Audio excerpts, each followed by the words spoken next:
Most companies do research and develop, which is go out and spend a lot of money to invest in knowledge development and in the whole discovery and research area, and then develop products and put them in the marketplace.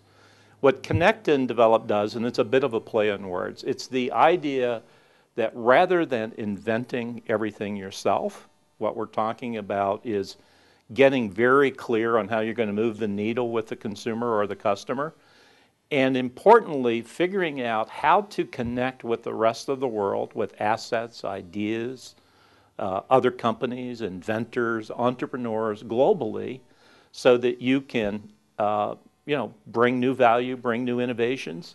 So it's based on the fundamental idea of instead of inventing everything yourself, you can connect and bring new products to consumers.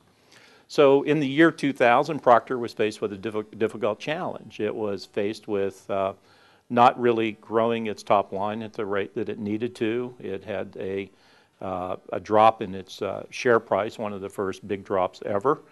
And I think the company was like most big new business model developments.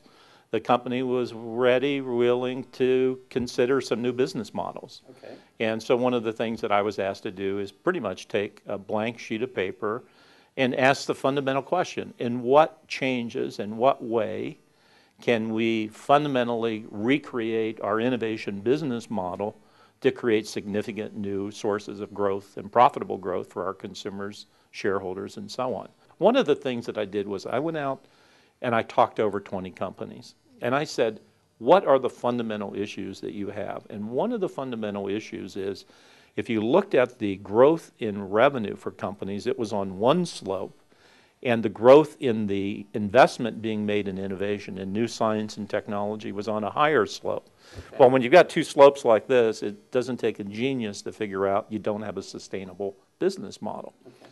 And partly what's happening is that technology is coming at everybody so fast. The internet, sensor technology, new chemistries, moving from petrol-based technologies to biotech technologies and so on. And these put tremendous budget strains on existing innovation budgets. So companies are fundamentally, or CEOs are faced with, the CTO knocking on the door and say, boss, I need more money.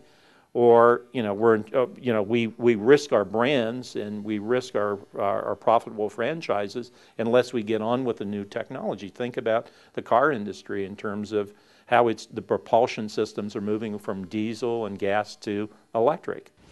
Well, nearly everyone sees the same thing, which is tremendous pressure on their innovation budgets, poor success rates. Look at the pharma industry, and there's a trend in the pharma industry to move a lot of the discovery research out right now, partnerships with universities to do the upstream discovery research and so on.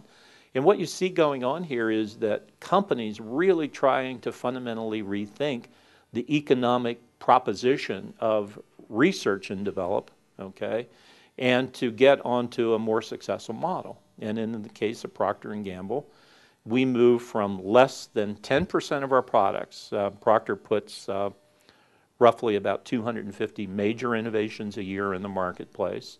Less than, I would say, 10% of those were coming from the outside, linked to the outside when we started this. And Procter & Gamble, and it's part of the public record, is over 50%. Over half of the innovations in the market have a significant element, either the concept, the technology, the package device, some aspect of it, is coming from an outside source that adds their value is added to the internal value to create something bigger.